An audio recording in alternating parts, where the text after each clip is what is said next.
세기 통일 신라 시대 장보고의 해상 무역 선반은 황해에서 해적들의 기습을 받습니다. 역사 기록에 따르면 당시 해적들은 30척 이상의 선박으로 조직적으로 활동했으며 매년 100척 이상의 상선을 약탈했습니다. 이날 밤 15척의 무역선 중 3척이 불탔고 50명의 선원이 희생되었습니다. 이 사건은 장보고로 하여금 해적 방어 시스템의 혁신적 개선을 결심하는 계기가 되었습니다. 청해진 본부에서 열린 긴급 군사회의에서 장보고는 획기적인 해결책을 제시합니다.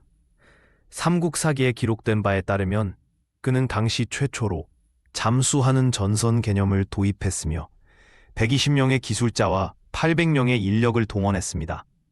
이 프로젝트에는 연간 3,000량 은화가 투입되었는데 이는 당시 신라 정부 1년 예산의 5%에 해당하는 막대한 규모였습니다. 장보고의 지시 아래 숙련된 장인들이 6개월간의 비밀 프로젝트를 시작합니다.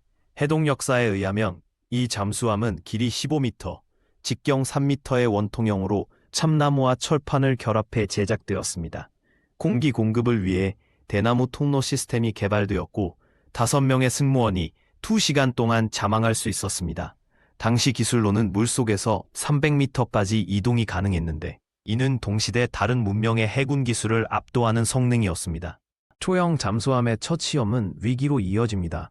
823년 5월의 기록에 따르면 시험 운항 중 선체 이음매가 파손되어 3명의 기술자가 사망했습니다. 분석 결과 물속 10m에서의 수압을 견디지 못한 것이 원인이었습니다.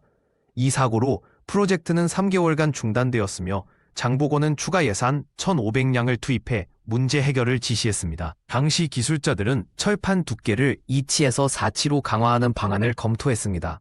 장인들은 문제 해결을 위해 혁신적인 기술을 도입했습니다.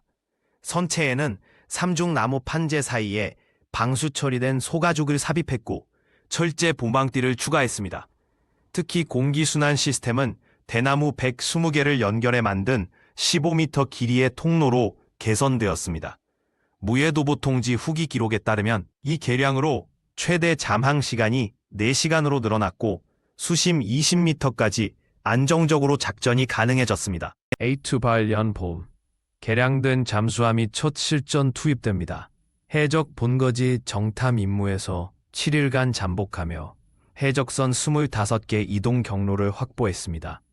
역사가 최부의 파안집에는 이 작전에서 잠수함이 해적의 패선 3척을 은폐처로 활용해 전략적 우위를 점했다고 기록했습니다.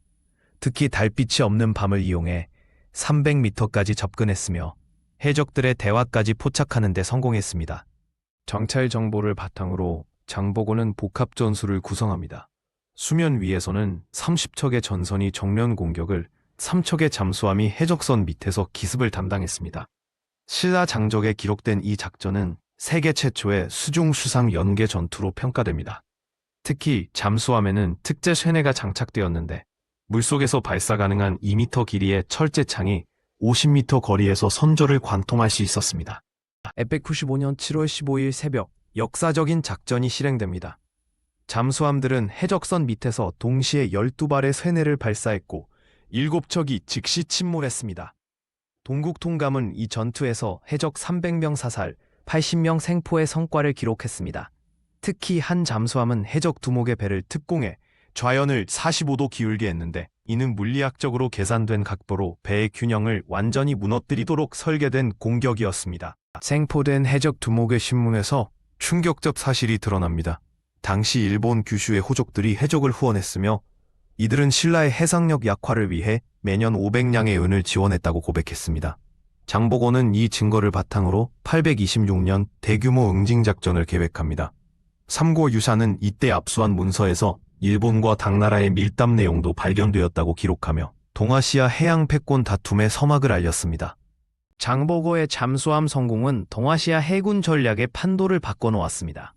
827년까지 청해진은 12척의 잠수함을 추가 건조했고 해적 사망률은 70% 감소했습니다.